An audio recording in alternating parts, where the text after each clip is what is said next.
بسم الله الرحمن الرحيم.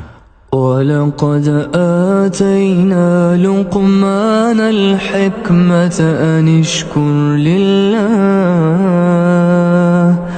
ومن يشكر فإنما يشكر لنفسه ومن كفر فإن الله غني حميد. وإذ قال لقمان لابنه